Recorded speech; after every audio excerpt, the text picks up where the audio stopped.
नमस्कार, आदाब। आप देख रहे हैं हमारी खास पेशकश गुफ्तगू। आज एक बहुत ही खास शख्सियत हमारे साथ मौजूद हैं।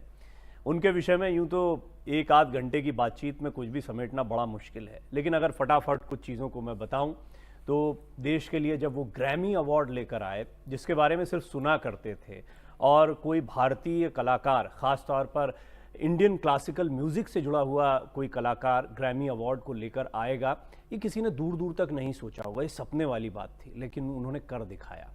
उसके बाद में देश में, दुनिया में उनकी पहचान और बढ़ी। हालांकि जब आप पीछे जाते हैं तो उनकी मेहनत को देखना भी अपने आप में बहुत दिलचस्प है। ये बात सिर्फ किसी सम्मान की नहीं है। उन्हें पद्म भूषण से भी सम्मानित किया गया है। यूं कई अवार्ड मिले हैं। जब आप देखेंगे तो अवार्ड्स की एक लंबी फहरिस्त आपको देखने को मिल जाएगी। लेकिन ये सब कुछ अचीव करने के लिए कैसे ज़िंदगी में आपको बहुत शुरुआती दौर से साधना की तरह आगे बढ़ना पड़ता है, पूरे जीवन में संगीत को उतारना पड़ता है। उनका अपना पूरा जीवन एक ऐसी ही किताब की तरह है जो उस सफ़र को बताती है। बहुत छोटी उम्र से, बल्कि यूं कहें कि जन्म के पहले से उनकी शिक्षा दीक्षा शुरू हो गई थी। ये कहना अतिशयोक्ति नहीं होगी। अब ये आपके लिए थोड़ा सा जानना दिलचस्प होगा। आप भी सोच रहे होंगे ऐसा कैसे संभव है। सबसे पहले तो मैं आपका परिचय करा दूं। मैं बात कर रहा हूं जाने माने संगीतकार मोहन वीणा को, जिन्होंने पूरी दुनिया को दिया है, जिन्होंने उसको बनाया, इनोवेट किया है, ऐसे पंडित विश्व मोहन भट्ट जी की, जो पद्म भूषण से तो सम्मानित हैं ही, और ग्रैमी अवार्ड भी हमारे देश के लिए लेकर आए थे। तो वो उनका सम्मान तो था ही, पूरे देश का भी सम्मान था। पंडित जी, बहुत बहुत स्वागत है आपका। धन्यवाद धन्यवाद। मैंने कहा ये वो शख्सियत हैं जिन्होंने बचपन में नहीं, बल्कि हो सकता है माँ की कोख में ही सीखना शुरू कर दिया। और जब मैंने कहा तो लोग सोच रहे होंगे कि ये क्या बोल रहे हैं, अतिशयोक्ति ने। क्या ये सच है? नहीं, बिल्कुल सच है। आपने जो बोला है, आपकी जानकारी की मैं दाद देता हूँ। एक्चुअली मेरी जो माँ थी वो एग्ज़ाम दे रही थी, म्यूज़िक का, विशारद का एग्ज़ाम दे रही थी, और उस समय मैं उनके पेट में था। तो उस समय वो बहुत प्रिपरेशन करती थी कि दरबारी कन्नड़ा में और अड़ाना में क्या फ़र्क है, छायानट और कामोद में क्या फ़र्क है, तो जो रागों की जो जानकारी होती है, क्योंकि उस समय जो एग्ज़ाम होता था बड़ा टफ़ होता था, बहुत मुश्किल से डिग्री मिल पाती थी। मैं बात कर रहा हूँ बहुत वर्षों पहले की, 60 साल से भी पहले की नहीं, बल्कि 75 साल पहले की बात कर रहा हूँ। तो उस समय बहुत बड़े बड़े जो दिग्गज कलाकार होते थे वो एग्ज़ाम लेने आते थे। तो उसके लिए मेरी मम्मी पूरा रात दिन परिश्रम करती थी, और उसमें मैं भी शामिल हो गया एक तरह से। तो इस तरह से आप जो कथन आपका है वो सत्य ही है कि वो संस्कार मेरे तभी से आए जब मैं पेट में था।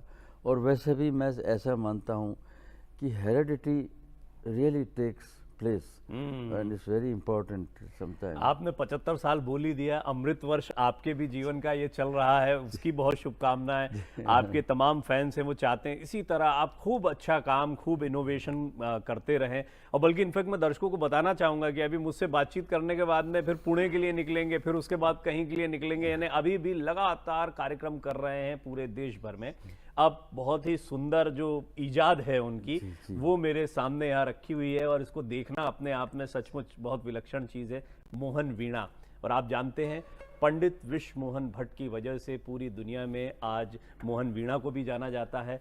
पंडित जी की भी पहचान है, क्योंकि उन्होंने इसको ईजाद भी किया और पेटेंट भी इसका हो चुका है, उन्हीं के नाम पर है। पूरी दुनिया में आज लोग उनको इसकी वजह से भी जानते हैं। तो मैं चाहूँगा कि आप जब भी कुछ चीज़ की शुरुआत करते हो या बजाना हो, तो क्या कुछ ऐसा आता है कि हाँ, इसको मैं सबसे पहले बजाता हूँ, इससे मैं आनंदित होता हूँ?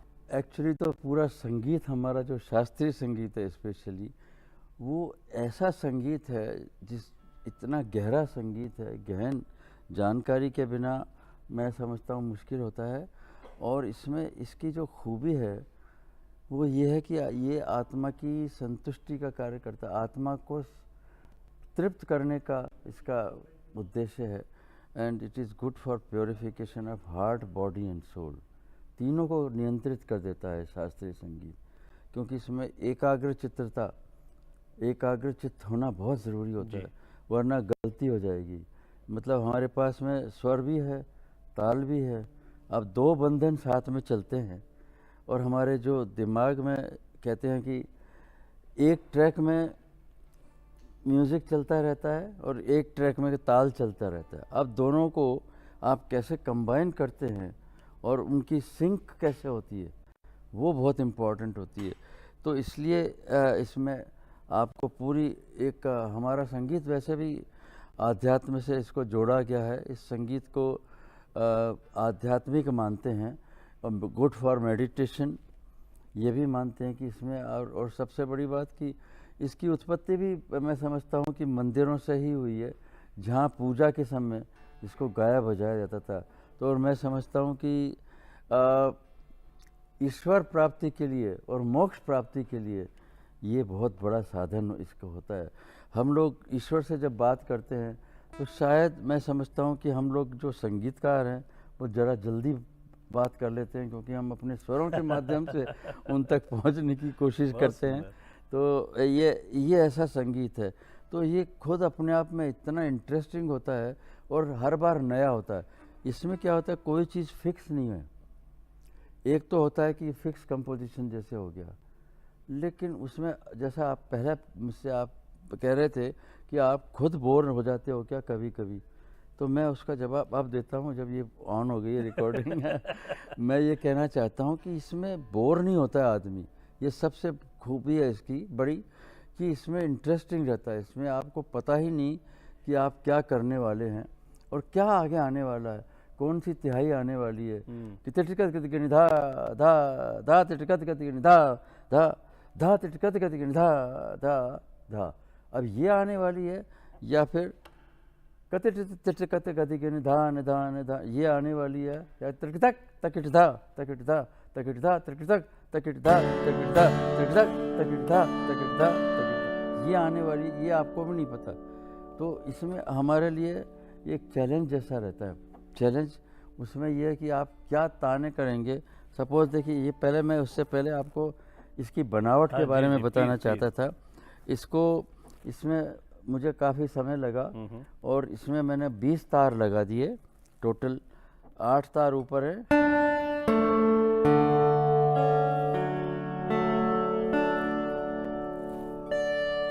ये चिकारी का तार बोलते हैं इसको, ये बोल रहा है। और नीचे जो है इसमें ये जो हैं आप देख रहे हैं, ये तरफ के तार बोलते हैं, सिंपैथेटिक स्ट्रिंग्स। इसमें खूबी ये होती है कि इसको स्ट्राइक नहीं करना पड़ता है और ये अपने आप ही वाइब्रेट करते हैं। अगर इनकी वाइब्रेशंस बिल्कुल आप ये जो मेन तार है उस पर जो कसाई अगर ठीक है तो इनके वाइब्रेशन बिल्कुल अपने आप होते हैं। ट्यूनिंग सही हो, ट्यूनिंग अगर एकदम सही है। अभी जैसे मैं जैसे सा बजाता हूँ, तो अब ये नीचे वाला बोल रहा है। अगर मैं बंद कर देता हूँ इसको, देखिए ये चल रहा है अभी, और अगर इसको मैं बंद कर दूंगा तो ये आवाज़ बंद हो जाएगी। बंद हो गई। तो ये हमारा फिजिक्स का प्रिंसिपल है। जी जी। Same frequency vibrate automatically without striking. मेरा नहीं है बहुत सैकड़ों साल पहले म्यूजिशियन ने ये इजाद कर लिया था समझ के। तो ये इस तरह से टोटल इसमें 20 तार लगा दिए, और इसमें ये जो पहनने का है ये 2 मिजराब जैसी होती हैं, एक इस उंगली में एक इसमें, और ये थंब होता है, और फिर इसको इधर रखते हैं। और ये जो है एक रॉड होती है हमारे हाथ में, इससे इस पे स्लाइड किया जाता है।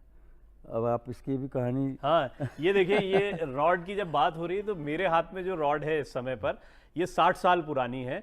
और एक स्कूटर हुआ करता था पंडित जी के पास में, वेस्पा स्कूटर। उस स्कूटर के स्पार्क से उन्होंने इसको बनाया था। और मतलब ये उसकी कहानी तो ये बेहतर बताएंगे, लेकिन मुझे ये कहानी बड़ी दिलचस्प लगती है। इसकी कहानी क्या है, और ये लकी चार्म के साथ है। 60 साल से 80 से ज़्यादा देशों को ये घूम कर आ चुकी है चीज़। ये क्या है, ज़रा पंडित जी से समझिए। जी, मैं जब इस साज को लेके चल रहा था आगे, तो मुझे लगा कि इसमें इसकी जो रॉड होती है, जो मतलब प्रेस्क्राइब्ड जो होती है वो मुझे नहीं मिल रही थी। तो पहले तो मैं कोई भी ऐसा वो पिताजी का शेविंग का जो डब्बा होता था उसको लेके बजाने लगा। फिर धीरे धीरे स्कूटर का एक एक्सेल पड़ा हुआ था, हमारे यहाँ कबाड़ी का सामान देने में थोड़े से हिचक होती है, लोग पड़ा रहता है कि पता नहीं कब काम आ जाए क्या आ जाए। आ गया तो वो काम आ ही गया मेरे। वो एक्सेल मेरे को दिखा तो मैंने कहा इसको काट के, इसको घिस के, इसकी मैं वो रॉड बनाता हूँ जो जिससे स्लाइड करके इसमें स्वरों का निर्माण होता है। तो वो फिर मैंने इस तरह से ये रॉड इसमें किया। पंडित ब्रिजभूषण काबरा जी को देखा था मैंने, उनके पास में एक अलग तरीके का वो था बजाने का रॉड। तो उनसे प्रेरणा लेकर फिर मैंने ये दूसरा कुछ एक बनाया। तो इस तरह से अभी एक और मैंने बनवा लिया है, क्योंकि कई बार इसका खोने का डर होता है मुझे। तो मैंने ये पीतल का बनवा लिया मैंने। अब इसमें ये जो है तार, अब इसमें ये ट्यूनिंग बहुत ज़रूरी है।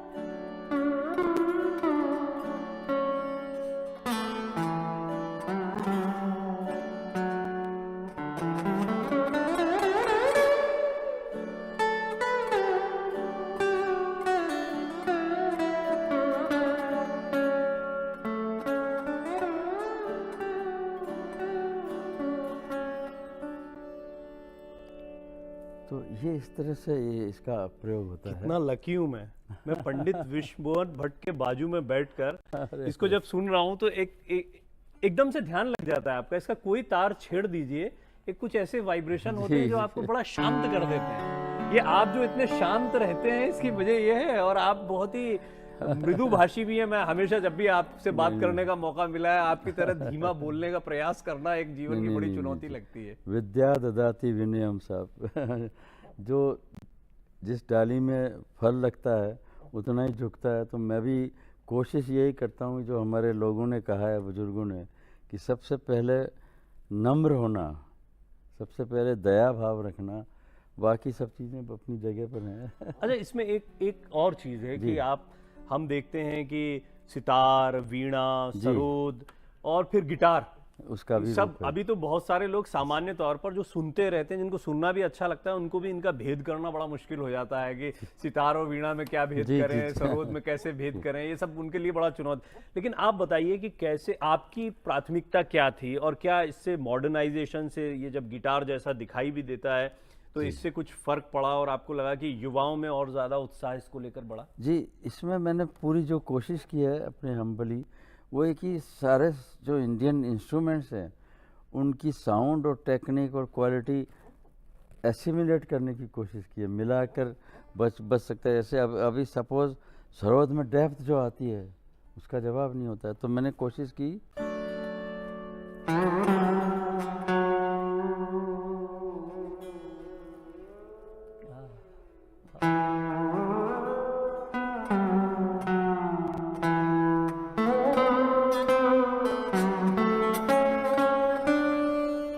थोड़ा सा सरोद का इसमें अंग लिया है। और अब जैसे हमारे सितार है, तो सितार में तो जो एक चिकारी का प्रयोग होता है,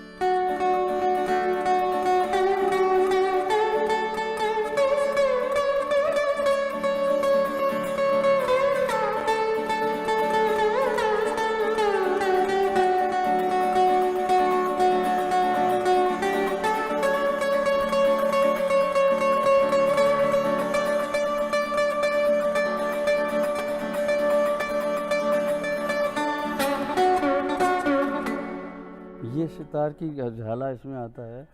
तो और एक जो सारंगी होती है जी, तो सारंगी में एक ही बो में हम लोग गायकी अंग बजा लेते हैं। जी, तो उसको भी मैंने किया है, इसमें कोशिश की है।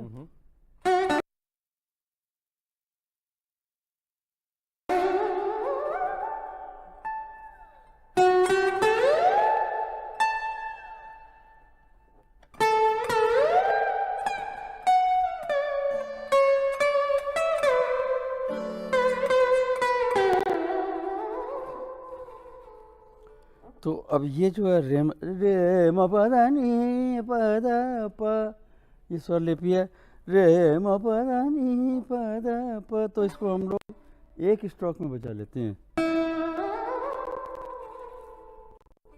रे म प ध म प नि, तो ये गायकी अंग है। हाँ। और ये तंत्रकारी अंग है, जिसको ये बोलते हैं, ये तंत्रकारी यानी सरोद सितार से जो निकलता है वो होता है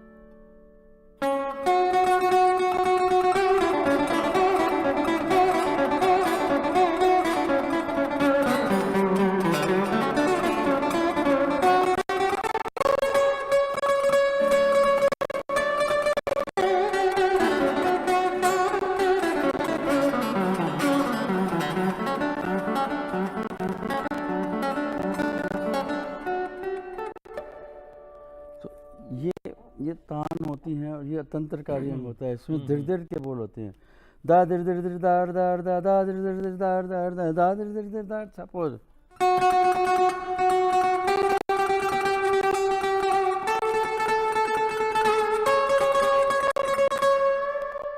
ये धीरे धीरे के बोल, और भी फास्ट अगर करना होता है तो इसका भी प्रयोग किया जाता है।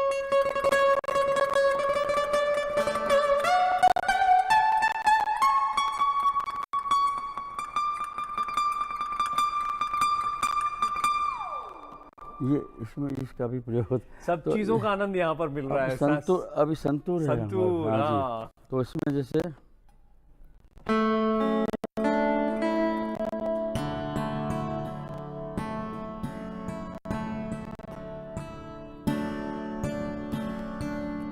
ये संतूर की कोशिश की है, बहुत बढ़िया। थोड़ा थोड़ा कोशिश की है।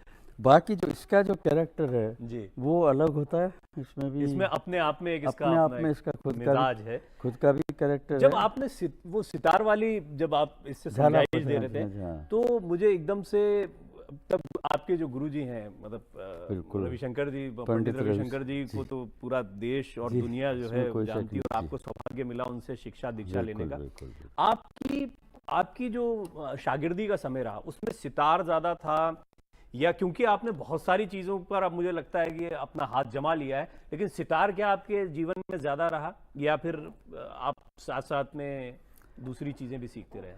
सितार, क्योंकि मेरे गुरु सितार प्लेयर, तो सितार की तो एक वो जो ध्वनि होती है, जो गुरुजी जिस स्टाइल से बजाते थे वो बहुत गजब का ही था, उसमें तो कोई शक नहीं। और मेरे बड़े भाई साहब शशि मोहन जी भी उन्हीं के शागिर्द थे। हाँ, सबसे पहले शागिर्द में से। तो बहुत पुरानी बात हो गई शायद। बहुत पुरानी बात हो गई। 57 में मैं 7 साल का था, तब उन्होंने मेरे भाई साहब ने उनसे गंडा बंधवाया था। पंडित उमाशंकर जी थे, जमालुद्दीन भारतीय जी थे, और एक और थे। वो लोग ये फर्स्ट बैच के उनके जो शागिर्द थे, उनमें मेरे भाई साहब शशि मोहन जी भी थे। तो सितार हमारे यहाँ बहुत, मैं बचपन से ही फैसिनेटेड हो गया था। और हम लोग एक्टिंग भी करते थे कई बार, जैसे बच्चे खेलते हैं तो हम लोग वैसा खेल, जनरल खेल नहीं खेलते थे। हम खेलते थे कि ये पंडित रविशंकर हैं और ये पंडित ये उस्ताद अल्लाह रखा है, और बाकायदा उस तरह की हम एक्टिंग करते थे कि सितार लेके आएंगे, फिर बैठेंगे, फिर लोग जो वहाँ होंगे वो क्लैप करेंगे, फिर उस्ताद अल्लाह रखा जी आएंगे, फिर बजाएंगे, फिर एक्टिंग करेंगे, फिर बो करेंगे। इस तरह की हमारी खेल हुआ करते थे बचपन में। बहुत तो, मतलब ये इससे एक चीज ये समझ में आती है कि जब घर ही पूरा आपका संगीत से सजा हुआ है, तो उसके बाद में संगीत तो आई। और देखिए आने वाली पीढ़ी में भी देखिए, जो सर के पोते हैं, उनको लिम्का बुक ऑफ रिकॉर्ड में दर्ज किया गया, क्योंकि 4 साल की उम्र में ही उन्होंने, अब तो खैर माशाल्लाह जवान हो गए, आपके साथ बजा भी रहे हैं, खूब लोग देखते हैं, 40 रागों की समझ हो गई थी। और यही आपका बचपन था। तो थोड़ा बचपन पे भी आते हैं। मोहन वीणा इतना फैसिनेट कर रही थी मुझे कि इस पर आ गए। बचपन में आपके बारे में 2-3 चीजें जो मैं जानता हूं वो ये है कि एक तो आपने फॉर्मल पढ़ाई लिखाई स्कूल जाकर नहीं की। आपकी पढ़ाई लिखाई सब कुछ जो था ये था, हालांकि आपने बाद में सब डिग्री विग्री सब किया है, लेकिन आपने विशेष फोकस किया कि ज्यादा से ज्यादा रियाज किया जाए। फिल्में देखने का आपको बड़ा शौक था, लेकिन पिताजी की एक दो बार डांट सुनी और उन्होंने कहा कि इतना समय तुम दे देते इसमें तो बड़े सितार वादक बन जाते या बड़े कलाकार बन जाते। बिल्कुल बिल्कुल। कितना असर पड़ा इन छोटी छोटी बातों का जीवन में? नहीं देखिए, बचपन तो होता ही है सभी सभी का एक, लेकिन मेरा इसलिए अलग हुआ कि मैं स्कूल गया। अब स्कूल में मुझे लगा कि 6 घंटे में जो काम होता है वो तो मैं फटाफट कर लूँगा। तो मैंने कहा कि मैं सिर्फ साल में 1 महीना पढ़ूंगा और फर्स्ट डिवीज़न ला के आपको दिखाऊंगा। मम्मी पिताजी को कहा, और स्कूल जाने में मुझे रुचि नहीं आ रही है वो जो मतलब इतना टाइम लग रहा है वहाँ, वो सारा काम मैं बहुत जल्दी निपटा दूंगा। तो उन्होंने मेरी बात पे विश्वास कर लिया और फिर मैंने प्राइवेट एग्ज़ाम देना शुरू किया और फर्स्ट डिवीज़न आता रहा और फिर लास्ट तक मैं ग्रेजुएशन भी मैंने प्राइवेट किया और एग्ज़ाम देने जाता था और पास हो गया। क्योंकि मैं समझता था कि ज़्यादा से ज़्यादा समय मैं इसको दे सकूं, क्योंकि इसमें बड़ा कॉम्प्लिकेट। उस समय पर कैसे समय दे रहे थे इसको? मतलब घर पे कोई सिखा रहा था या आपकी शागिर्दी शुरू हो गई नहीं, थी? Self taught. अच्छा, खुद रियाज कर रहे थे आप? खुद अपना ही मैंने इसको। तो तब तो ये इंटरनेट वगैरह भी नहीं होता था कि कोई यूट्यूब पर जाकर देख ले या कहीं? कुछ नहीं होता था। एक आकाशवाणी जरूर होता था जिस पर हम लोग कान लगा के सुनते थे कि नेशनल प्रोग्राम ऑफ म्यूज़िक आ रहा है, वो सुनते थे ज़रूर। बट बाकी कोई एक्सपोजर हमारे पास नहीं था, ना कोई गुरु अवेलेबल होता था उस टाइम। उस समय बड़े भाई साहब तो उस समय बड़े भाई साहब ज़रूर थे, उनकी ऊपर की मंजिल से आवाज़ आती रहती थी मुझे सितार की, तो मैं कान लगा के सुनता रहता था कि वो क्या बजा रहे हैं और कैसे बजा रहे हैं। तो अभी उनकी जो एक मैंने उनका जो सुनता था वो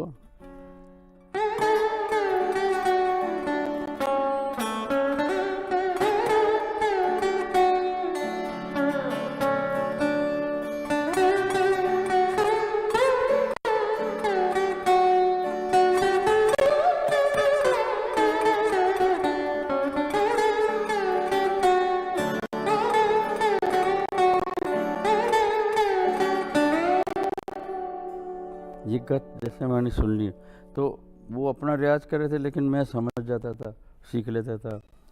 इधर से पिताजी एक कमरे में स्टूडेंट को सिखाते थे कि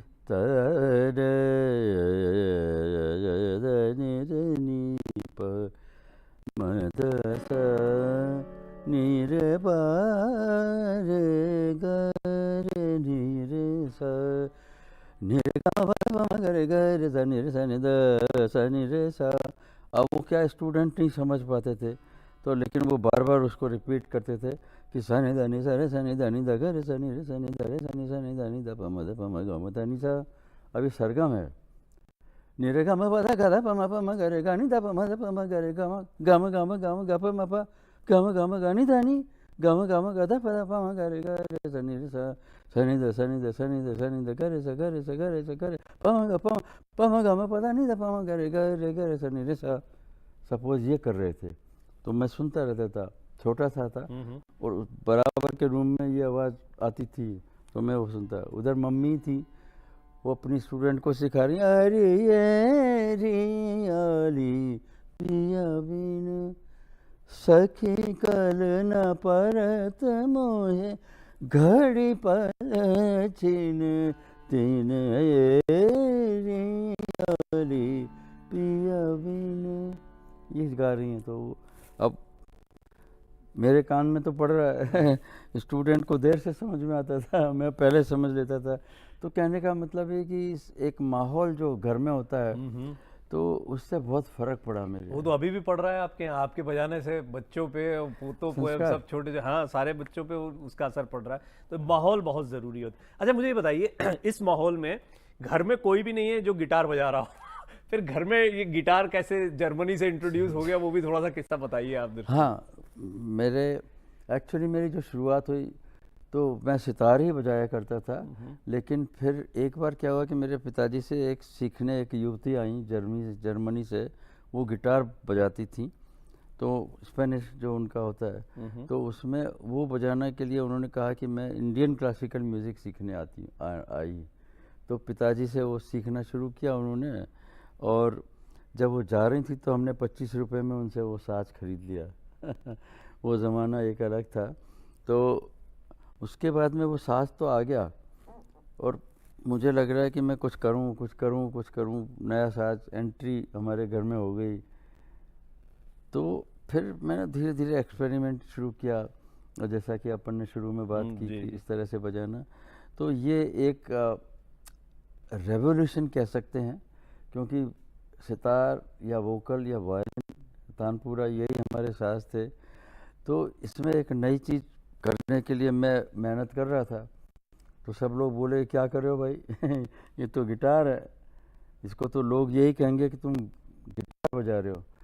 तो मैंने कहा मैं इसको गिटार पे जो बजा रहा हूँ वो ज़्यादा मैटर करेगा। एक दिन मेरी मेहनत जो कामयाब होगी, तब मैं ये कॉन्फिडेंट हूँ कि मैं जो बजाऊंगा वो ऑथेंटिक इंडियन क्लासिकल म्यूजिक। मतलब मैं समझना आपसे ये जरूर चाहूंगा कि इतने सारे इंस्ट्रूमेंट्स हैं, वो भी भारत के इंस्ट्रूमेंट्स तो बहुत ही पॉपुलर हैं, एक से एक। फिर आपको ऐसा क्यों रियलाइज हुआ कि मुझे कुछ एक डिफरेंट इंस्ट्रूमेंट बनाना चाहिए जिसकी आवाज कुछ डिफरेंट निकल कर आए, या कुछ और ज्यादा उसमें नहीं, संभावना है? इसमें ये विशेषता थी कि जैसा कि मैंने एक्सप्लेन किया कि इसमें गायकी अंग और तंत्रकारी अंग दोनों का समावेश हो जाता है। मतलब जैसे अब जैसे रे नी पा, अब ये मीड़ है, एक तो रे नी पा, ये स्टैकेटो हो गया, तो पियानो पे भी बज सकता है, हारमोनियम पे भी बज सकता है, लेकिन वो हम लोग संपूर्ण नहीं मानते, क्योंकि जब तक मीड़ और गमक ना हो तब तक शास्त्रीय संगीत अधूरा ही रहता है। तो अब ये जो मैं गा रहा हूँ वो कैसे आ सकता है, वो ज़्यादातर मैंने देखा साज में टूट जाती है आवाज़। मतलब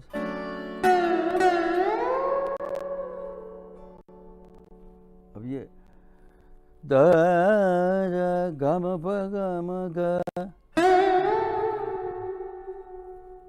एक स्ट्रोक में आवाज़ आ रही है, तो सस्टेन जो है ये ग म प नि सा रे सा, ये तो ये गायकी है। और तंत्रकारी तो मैंने आपको बताई।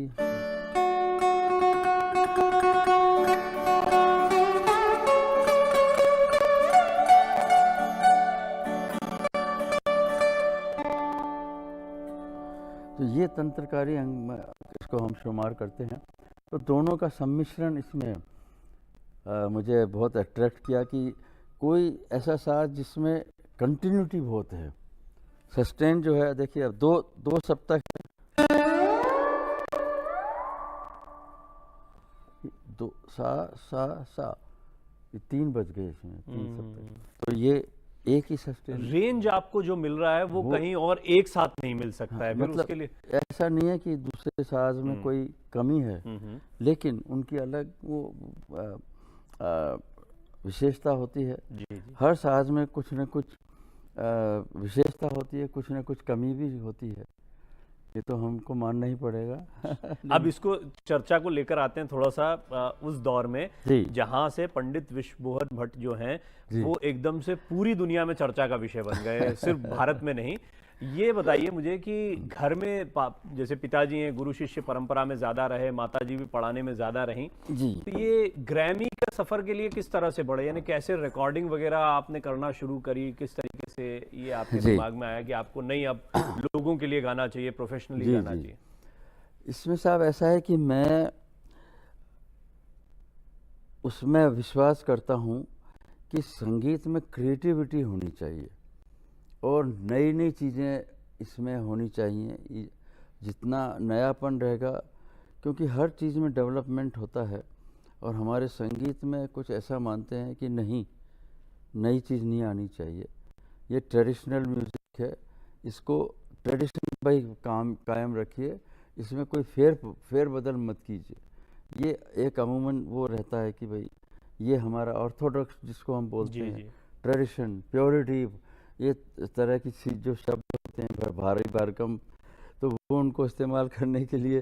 तो लेकिन मैं साथ साथ मेरे गुरु जी पंडित रविशंकर जी को भी फॉलो करता हूँ, जिन्होंने बहुत एक्सपेरिमेंट किए, संगीत की विभिन्न धाराओं को उन्होंने उसका बहुत अच्छा उपयोग किया, और जो ज्ञान है शास्त्रीय संगीत का उसको इस तरह से उन्होंने उसका उपयोग किया कि विदेशों में जो म्यूजिशियंस थे उनके साथ में मिलकर फ्यूजन म्यूज़िक तैयार किया।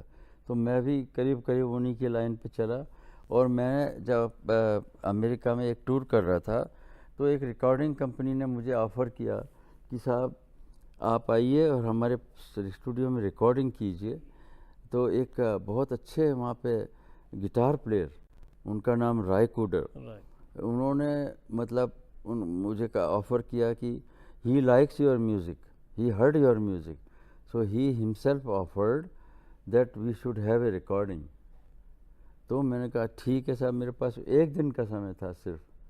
ये बात है लॉस एंजलिस के पास में एक सेंटा बारबरा करके जगह है, बड़ी खूबसूरत जगह है। वहाँ पे उन्होंने कहा रिकॉर्डिंग होगी, तो मैं वहाँ पहुँचा। एंड वहाँ पे क्या हुआ कि रात की रिकॉर्डिंग होती है, एक चर्च में की थी। मतलब उन्होंने कहा स्टूडियो में हम ये जो फॉर्मल होता है फॉर्मेलिटी वो नहीं करेंगे, फॉर्मल साउंड भी नहीं लेंगे, हम लेंगे चर्च का जो एम्बियंस है, उसका जो टोन है, जो इंस्ट्रूमेंट का टोन जो वाइब्रेट होता है छत पे जाके, तो जो इकोइंग वगैरह है वो नेचुरल लेंगे, नेचुरल इको रिवर्ब बोलते हैं हमारे टेक्निकल, तो वो नेचुरल लेंगे, हम मशीन से कुछ नहीं करेंगे। आजकल तो बड़ी मॉडर्न मशीन हो गई है एडिटिंग। उस समय वो एक पुराना माइक्रोफोन था, वो इतना ऊंचा उन्होंने स्टूडियो लगा के रखा था, वो इतना ऊंचा माइक, तो वो सारे जो हमारी आवाज़ें थी उनको कैच कर रहा था वो माइक्रोफोन। और 2 इंच एनालॉग रिकॉर्डिंग होती थी, वो जो स्पूल बड़ा होता था वो बड़ा स्पूल उस पर रिकॉर्डिंग की थी, मतलब डिजिटल नहीं था उनके पास में। उन्होंने कहा we like to record the original ethnic sound of the instrument rather than doing it with the mixer and then giving effects. And तो वो बात मुझे बहुत उनकी अपील की और मैंने वो रिकॉर्डिंग करीब 5 घंटे में ही मैंने वो पूरी, जो जिसके लिए 7-7 दिन लगते हैं, वो मैंने 5 घंटे में निपटा दी। उसी समय कंपोज किए मैंने 4 धुन। और वो गिटार जो बजाते हैं उनको मैंने कहा कि ऐसे, तो उन्होंने पिक, जो भी है उनसे वो किया, उन्होंने पिक किया। वो लोग तो बहुत नोट्स वगैरह बनाकर पढ़ाई करके बहुत रियाज कर, आपका रियाज एक ऐसा है कि आप उसी समय कुछ ऐसा पैदा कर सकते हैं इनोवेटिव जो वो लोग बरसों सोचते रह जाए, क्योंकि आपके बेसिक्स ज्यादा मजबूत। हाँ, एंड वो दूसरा वो नोटेशन लिखते हैं, फिर उसकी रिहर्सल होती है, फिर टेक्स होते हैं। मैंने कहा नथिंग डूइंग मुझे तो सुबह की फ्लाइट की चिंता है। मैंने कहा नथिंग डूइंग, इसको तो ख़त्म करना है बस जल्दी से, उसी समय कंपोज करना, उसी समय दूसरा राग, ट्यूनिंग दूसरी, उसी समय सब। उस कैसेट में कितने थे? चार पीसेस, बहुत शॉर्ट था वो, मतलब इट वाज नॉट। तो अगर वो यहाँ पर थोड़ा सा सुन पाए हम लोग, मतलब इससे अच्छा क्या हो सकता है कि ग्रैमी अवार्ड जिसके लिए मिला वो चीज़ हम यहाँ पर सुन पाए। अच्छा जी, मैं करता हूँ, 1 मिनट आपको जी। ग्रैमी अवार्ड ने एक पहचान आपको जो दी, उसके बाद बहुत सारे एस्पिरेंट्स यानी बहुत सारे भारतीय संगीतकार और युवा रहे जिनकी उम्मीदें बढ़ गई। और क्लासिकल से सबसे बड़ी बात यह है कि क्लासिकल म्यूजिक आपको अंतर्राष्ट्रीय मंच पर वो पहचान दिला सकता है। तो आपका क्लासिकल के लिए भी बहुत बड़ा योगदान है, मैं ऐसा मानता हूँ। Thank you sir, thank you. क्योंकि क्लासिकल उससे जो नॉलेज होती है उसका आप किस तरह से इस्तेमाल करते हैं वो होता है जी। आपको सुरताल अगर पता है तो फिर आप कुछ भी you can do wonders with it. तो मैं थोड़ा सा उसकी झलक देता हूँ आपको। ये है ग्रैमी अवार्ड विनिंग वो म्यूजिक जिसने पहचान दिलाई। हालांकि पंडित जी का ऐसा बहुत सा काम है जिसने दुनिया में उनको बहुत पहचान दिलाई, पर जिस किसी चीज को अवार्ड मिल जाता है वो चर्चित ज्यादा हो जाती है। जी।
इसके बाद कुछ बोलने का मन नहीं करता लेकिन मेरी थोड़ी पोजीशन हाँ नहीं नहीं, ठीक नहीं आप है, इसलिए चुनौतीपूर्ण तरीके थोड़ा से सा इसको बजा रहे हैं जैसे आप तो इस पोजीशन में बसता नहीं है, जी, लेकिन थोड़ी आप त्रुटियां हुई हैं नहीं, जब आप बजा रहे थे मैं तो खो गया और मुझे लगा कि अभी क्या बोला जाए इसमें। थोड़ी त्रुटियां माफ कीजिएगा, नहीं नहीं, ठीक क्योंकि है, ये ये दर्शक भी समझते हैं इस राइट बात को। जी, राइट पोजीशन। जी, अच्छा मुझे ये बताइए कि उसके बाद जब ग्रैमी मिल गया जी तो सफर कितना बदल गया? मतलब एक तो ये होता है कि आप जी। पहले क्लासिकल कर रहे हैं, हाँ, आपका हाँ। एक सर्कल बना हुआ, लेकिन अचानक से पंडित विश्वमोहन भट्ट ग्रैमी अवार्ड, अरे जी, जी। देश में कोई नहीं कर पाया था, ये जी, कर दिया। जी जी तो जी। उसके बाद जिंदगी कितनी बदल गई? ऐसा तो देखिए, हम में तो कोई फर्क आ ही नहीं सकता, नहीं, दूसरे लोगों में तो बहुत लेकिन फर्क लोग ऐसा कहने लगे, समझने लगे कि ओ तो बहुत वर्ल्ड लेवल पर इसका रिकॉग्निशन हुआ है, तो ज़रूर कोई अच्छा आर्टिस्ट होगा। तो हमको तो खैर जैसे हम बजाते हैं वैसा ही बजाते हैं, और उसमें कोई ख़ास फ़र्क नहीं पड़ा। लेकिन हाँ, जैसा कि आपने कहा कि एक वो स्टेटस में ज़रूर ये लोग बाग समझने लग जाते हैं आपके इंटरनेशनल कोलैबोरेशन पहले से हो रहे थे या इसके बाद बढ़ गए? नहीं, इसके बाद ही ये फर्स्ट था, अच्छा, ये पहले ही था और आपका? उसके बाद में काफ़ी आए। एक बहुत अच्छे वादक हैं बेला फ्लैक, और 8 टाइम्स ग्रैमी अवार्ड विनर, उनके साथ भी मैंने किया। फिर जेरी डगलस हैं, उनके साथ किया। फिर एक ताजमहल है, उन्होंने अपना नाम ही ताजमहल रखा है, वो ब्लूज़ के बहुत बड़े आर्टिस्ट हैं, उनके साथ में किया। और एक मैंने जो रेयर रिकॉर्डिंग थी वो चाइनीज़ के साथ की, चाइनीज़ म्यूजिशियन, शी प्लेड एरहू, एक बोइंग इंस्ट्रूमेंट होता है वायलिन जैसा, तो उसमें 2 तार होते हैं और वो बो से बजाते हैं। तो वो चाइनीज़ म्यूज़िक में क्या होता है कि उनका जो सबसे कॉमन राग होता है भूपाली, उसके अलावा उनको कुछ समझ में ही नहीं आता। मुझे थोड़ी दिक्कत हुई कि उनको कैसे तो मैंने एक तरकीब की, मैंने स्केल चेंज करके, जो हमारे यहाँ भारतीय शास्त्रीय संगीत में मूर्छना पद्धति होती है कि जैसे सा ये है, सारे गा मा पा धा नी सा, सपोज ये बज रहा है, तो सा इधर है, अब सा रे गा पा धा सा धा पा ग रे सा, ये भूपाली होता है। तो अब रे, अब यहाँ से मैंने कहा भूपाली बजाओ, तो स्केल चेंज करके हमारा दूसरा राग बन गया। अब ये मुझे बताइए, आपकी माता जी को आपने याद किया ही, जी। और उनको जब याद करते हैं तो वो तो वोकल की बड़ी अच्छी आर्टिस्ट थी, तो खूब अच्छा है। आप भी बहुत अच्छा गाते हैं, ये मुझे पता है, और मैंने तो सुना भी है आपको गाते हुए। जी। तो आपने वोकल पर बहुत फोकस क्यों नहीं किया? आपकी बड़ी अच्छी आवाज़, आपने कई चीज़ें गाई भी हैं। नहीं देखिए, मेरा तो जो मुख्य जो है वो साज ही है, क्योंकि ये मेरे शुरू से रहा कि मैं साज बजाऊं, क्योंकि एक नई चीज़ आ जाती है, और इसमें मैंने जैसे कि आप पहले कहा कि इसमें एक कुछ नई चीज़ ईजाद करने की जो जिज्ञासा है वो आई मेरे में, वो मैं करके ही रहूँगा कुछ न कुछ, something new I will do. तो वोकल में वैसे जो चीजें कुछ गाई हैं आपने जी, मैं चाहूंगा कि थोड़ा वोकल वाला भी हो जाए। वीणा तो हमने सुना है, हाँ जी एक जी। आध कुछ गजल का, एक आध आपका शेर वगैरह ही आ जाए, या कोई ऐसी चीज आ जाए अच्छा जो आप गाकर हमें सुनाएं। आज जाने की जिद न करो, मैं पॉपुलर चीज़ गा रहा हूँ, हाँ, क्लासिकल नहीं बिल्कुल, गा रहा हूँ, बिल्कुल। लेकिन ये यमन कल्याण पे आधारित है, फरीदा खानम जी का। वो मुझे प्रिय है ये बहुत। यूं ही पहलू में बैठे रहो, आज जाने की जिद न करो, हाय मर जाएंगे हम तो लुट जाएंगे, हाय मर जाएंगे हम तो लुट जाएंगे, ऐसी बातें किया ना करो, आज जाने की जिद ना करो। अब आपसे मैं ये कहूँगा, आज गाने की जिद ना करो जी। अच्छा, मुझे ये बताइए कि गुरु शिष्य परंपरा जिसका आपके जीवन में इतना महत्व रहा, उसको आपने देखा, उसको आप कैसे आगे बढ़ा रहे हैं? बिल्कुल, बहुत अच्छा सवाल है। पहली बात तो ये कि मैं भी उसी परिवार से हूँ जहाँ पीढ़ी दर पीढ़ी संगीत चलता आ रहा है, और पंडित रविशंकर जी जैसे गुरु हमारे हमको मिले, लकी। तो इसमें मैं जो कर रहा हूँ, मैं अपने बच्चों को भी सिखा रहा हूँ। मेरे जो 2 पुत्र हैं, सलिल और सौरभ, उन दोनों को मैंने सिखाया जितना हो सका, and they are doing very well. फिर अब तो पोता जो अब है, अब पोते भी आ गए जी। तो सात्विक है जो सलील का पुत्र है, और अथर्व है वो छोटे जो पुत्र हैं, सौरभ। अथर्व ने बहुत ही अच्छा पिकअप किया है मोहन वीणा, और बहुत मेरे साथ में उन्होंने प्रोग्राम भी अभी देना शुरू किया है धीरे धीरे। तो कहने का मतलब ये है कि हमारी जो तीसरी जनरेशन है वो भी आ रही है, और जितना भरसक कोशिश होती है कि न केवल परिवार बल्कि दूसरे स्टूडेंट्स को भी सिखाता हूँ जी। जितना हो सके समय मैं देता हूँ। और कई लोग ऐसे स्टूडेंट आजकल इंटेलिजेंट हैं, मैं आपको क्या बताऊँ, वो यूट्यूब देख के और सब कुछ सीख रहे हैं। और मुझे आश्चर्य होता है कि कभी ज़िंदगी में मैं उनसे नहीं मिला, और वो बोलते हैं गुरुजी आपका ही हमने सुन के किया, ज़रा सुनिए।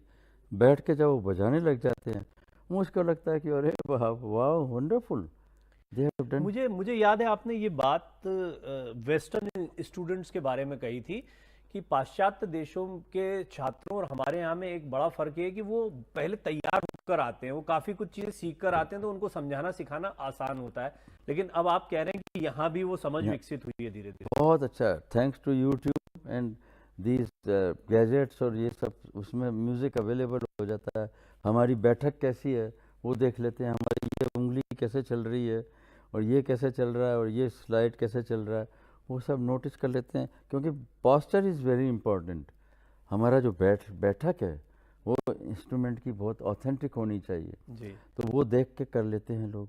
आपने A.R. रहमान साहब के साथ जी, जितने भी कंपोजिशन में गाया या बजाया, जी। उसमें उनकी सोच क्या थी और आपकी सोच क्या थी? मतलब आप हाँ। बॉलीवुड से क्या आप परहेज करते रहे, या आपको लगता रहा कि नहीं इसमें नहीं जाना चाहिए, मेरा काम दूसरा नहीं, है, इसमें और उनका मन ये था कि नहीं पंडित भट्ट जैसा कोई व्यक्ति रहेगा तो मेरे हाँ काम की भी वैल्यू वो बढ़ेगी। जी, आपका कहना मैं बताता हूँ कि इसमें क्या होता है कि जैसे हम जब पहुँचते हैं स्टूडियो में, तो हमको एक विशेष सम्मान देते हैं ये लोग, और कहते हैं कि हम आपको डायरेक्शन नहीं दे सकते, आप खुद कीजिए, आप हमको डायरेक्ट कीजिए कि इसको ऐसे कर दो, इसको ऐसे कर दो। तो लिहाजा मैं वैसे ही करना शुरू कर देता हूँ, जो जो सुटेबल होता है कि गाना इस राग में है तो उस राग की जो विशेषताएं होती हैं। और ये तो बिल्कुल मैं कहता हूँ जो बॉलीवुड म्यूज़िक है, ये तो बिल्कुल एकदम शास्त्रीय संगीत का जिस्ट, मतलब जिसको बोलते हैं कि सारांश वो लेते हैं वो लोग। बेस्ट चीज़ ले लेंगे वो, बेस्ट चीज़ आपकी जो है वो ले लेंगे वो। तो ये उसमें हम यही करते हैं कि चलिए मैं आपको 3 ऑप्शन देता हूँ, ऐसा मैं कहता हूँ कि मैं आपको 3 ऑप्शन दे देता हूँ, आपकी जो मर्जी है वो चूज़ कर लीजिएगा। तो बहुत आसान हो जाता है। कई बार अभी विशाल भारद्वाज जी के साथ में मैं जब काम कर रहा था, तो मैंने 3 उनको, और बोले अरे सर ऐसा मत कीजिए, आपका हर पीस हमको ऐसा लग रहा है कि यही रखना है, यही रखना है। तो आपने हमको ही कंफ्यूज कर दिया कि कौन सा पीस रखना है। मैंने कहा कि नहीं, इसमें क्या होता है कि किस तरह किस रंग में अलग अलग दिशा में 3 पीस अगर हमने दे दिया आपको, तो आपके लिए फिर बाद में चूज़ करने में आसानी होगी। तो इस तरह से काम होता है। अब क्योंकि चर्चा को अंतिम दौर में ले जा रहे हैं, तो जी। मैं चाहूंगा कि आप के जीवन में कई ऐसी, आप करीब पूरी दुनिया ही घूम चुके हैं, अब तो कोई नहीं जगह सर, नहीं सर, ज्यादातर जगह जा चुके हैं, लेकिन बहुत दुनिया बहुत हाँ, बड़ी दुनिया है। तो बहुत बड़ी है। मैं बहुत छोटा हूँ, सबसे छोटा मैं ही हूँ अभी।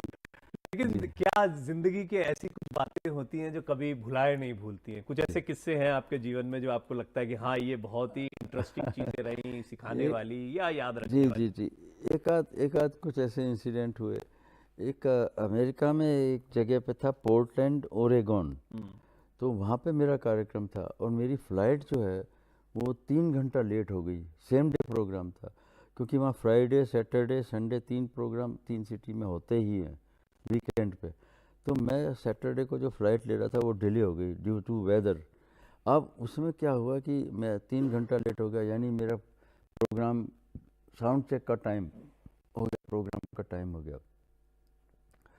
पहुंच नहीं पाई फ़्लाइट, बड़ा भागा दौड़ी की। देखा तो मेरे ही प्रोग्राम की, मेरी ऑडियंस की लाइन लगी हुई गाड़ी की, पार्किंग के लिए जो लाइन लग जाती है गाड़ियों की लाइन लगी। अब साहब वहाँ पे एक कायदा कानून होता है, जो हमारा ड्राइवर था बोले साहब मैं नहीं जा सकता आगे, ये लाइन पे खड़ा रहना ही पड़ेगा। मैंने कहा अगर लाइन पे ही खड़ा रहना पड़ा तो प्रोग्राम कौन बजाएगा, ये तो प्रोग्राम का टाइम हो गया। अब साहब वो खैर वो जो वहाँ पे उनका एक जो गार्ड जो था, एक जो बैरियर होता है, उसको इसने इन्फॉर्म किया कि he is the artist, he has to perform, so he has to reach as soon as possible. तो उन्होंने क्या किया कि मेरे लिए एक वे बना दिया, सबको साइड में करके मेरे लिए एक लेन ऐसी बना दी कि I could reach in time. तो मैं सबको बाय हाय, मैंने कहा मैं ही हूँ लेट मी गो, लेट मी गो। स्टार वाला फील भी जो है वही लाइफ तो में मेरा मिल वहाँ बड़ा पोस्टर लगा, तो वो पहचान गए कि अच्छा गया। ये तो वही है, तो इसको जाने दो, इसको जाने दो। तो इस तरह से हम गए साहब और पहुँच गए वहाँ पे किस तरह से। तो लाइफ में कई ऐसी चीज़ें रही आपके। अच्छा, लोग जैसे आप गुरुजी को आपने याद किया कई बार, और जीवन में ऐसे कौन से लोग हैं जिनको आप आज याद करना चाहेंगे इस कार्यक्रम के ज़रिए, कि आपकी ज़िंदगी में जो बहुत अहम रहे हैं और कुछ मकाम पर लाए आपको? नहीं, मैं तो सबसे पहले तो अपने परिवार को ही कहूँगा। मेरी माँ मेरी सबसे बड़ी गाइड रहीं, क्रिटिक भी रहीं, और उन्होंने सजेस्ट भी किया क्या करना है क्या नहीं करना है। और बड़े भाई साहब सभी सभी। फिर उसके बाद में गुरु होता है, गुरु अपना होता है। फिर ये होता है कि आप किससे शिक्षा ले रहे हैं, किस चीज़ से शिक्षा ले रहे हैं। कि जाकिर हुसैन जी जब बजा रहे हैं तबला, तो क्या चीज़ उनमें है कि he is making his music very easy for the public to understand. वो कह रहे हैं कि घोड़े की आवाज़ देखिए कैसे निकलती है, तो टाप जो है वो उसको प्रोड्यूस करके, and he is giving classical music in such a way that becomes interesting even for the layman। Birju Maharaj ji वो कह रहे हैं कि एक क्रिकेट मैच हो रहा है, और धा क्रिकेट तक धा क्रिकेट का धा कैच, धा पे आ गया सम पे। ये चीज़ें सीखने हाँ, को जब मैं उनसे बात कर रहा था तो उन्होंने बताया चिड़िया है, वो बच्चों के लिए बच्चों दाना के लेकर लेके जाती जा है, रही और है, वो कैसे बहुत वो कर, इंटरेस्टिंग और वो बताया। कह रही है बतख है तो वो कैसे चल रही है, और ये सब। तो क्या कि दीज आर्टिस्ट आपने कुछ ऐसा एक्सपेरिमेंट किया जो आप जिसको मैं धीरे धीरे करता रहता हूँ। एक तो मैंने कोयल की आवाज़ इसमें अरे निकालने सर की प्लीज कोशिश सुना दीजिए ना। अब तो थोड़ा सा ही समय बचा, मैं तो आपको खूब सुनना चाहता हूँ, नहीं लेकिन मैं चाहूंगा कि ये इस तरह के जो एक्सपेरिमेंट आपने किए हैं। नहीं नहीं, ये देखिए, I am I am impressed by the chirping of birds. और हमको, मैं सुबह सुबह जब उठता हूँ तो हमारे घर में बहुत पेड़ हैं घर में, उसमें कहीं ना कहीं ये चिड़ियाएँ और कोयल बोलती रहती हैं, तो मेरे कान में वही ध्वनि जाती है। तो मैंने सोचा कि इसको थोड़ा इसमें निकाल, स्वर में और ताल में बिठाता हूँ मैं। अभी ताल तो नहीं है, स्वर है। तो ये जो होता है चर्पिंग है।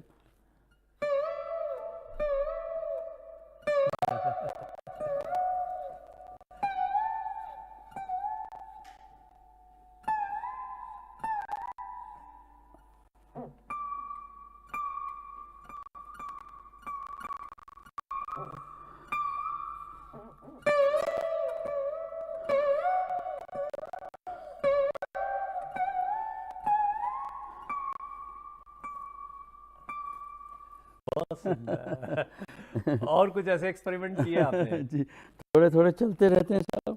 तो ये जो we were talking about such great artist like them, तो they are inspiring me also. करता रहता हूँ। सबके साथ लगभग आपको कोलैबोरेट इंडिया में तो मौका मिला होगा, तो जी जी या जी। कोई ऐसी चीज रही कि आपको लगता है कि हाँ ये कर रह गया।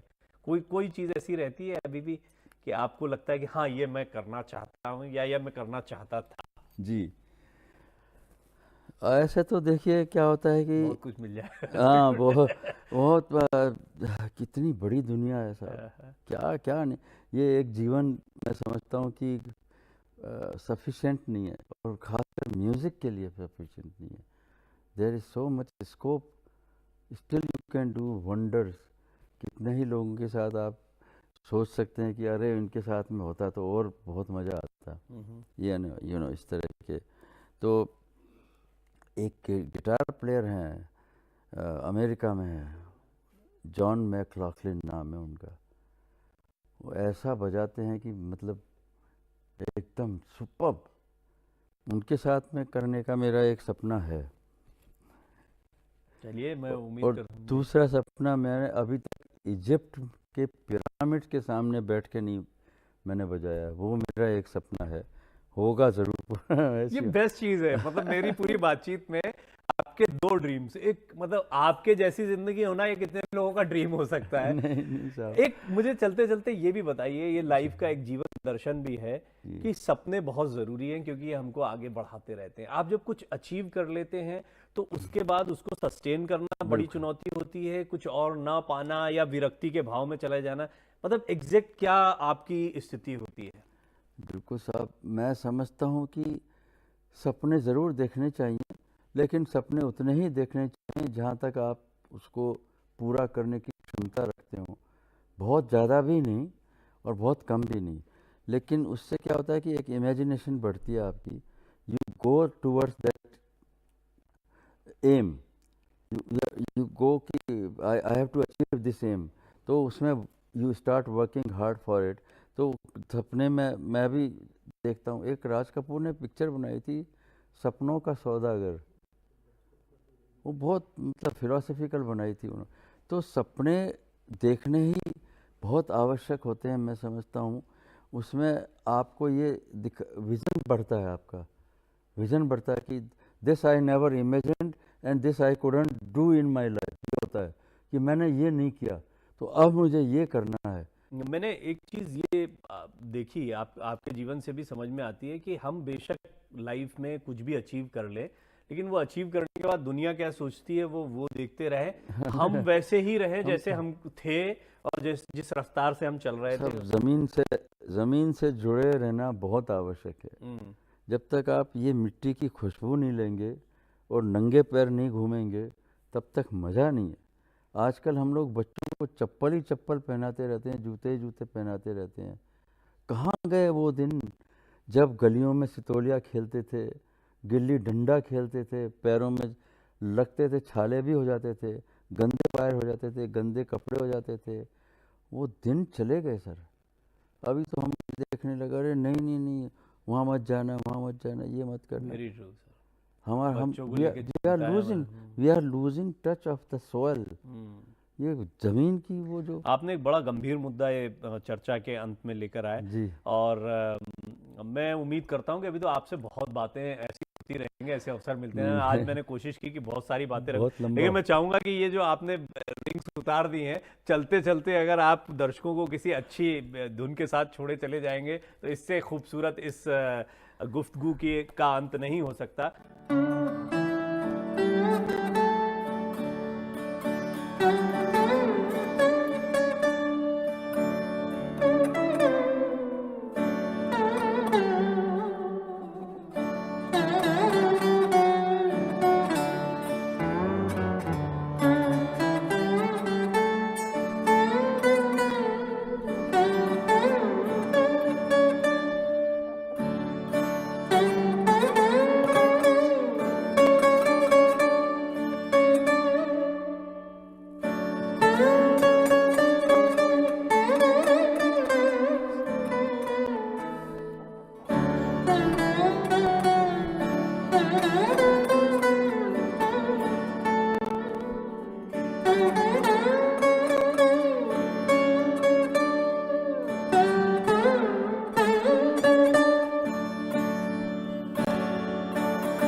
बहुत धन्यवाद। तो आज की चर्चा जो है बड़ी शानदार रही। पंडित विश्व Mohan Bhatt Padma Bhushan, Grammy award winner, ऐसी बहुत सारी पहचानें, लेकिन सबसे बड़ी पहचान होती है संगीत की साधना को लेकर पूरा जीवन जिस तरह उन्होंने लगाया और उस जीवन से कितना आनंदित होते हुए आज 75 वर्ष यानी अमृत वर्ष उनके जीवन का चल रहा है और आज भी Money saved is money earned. I'm now happy that I could save money every month because of my PNG stove, as it cuts down on 20 to 25% of fuel usage.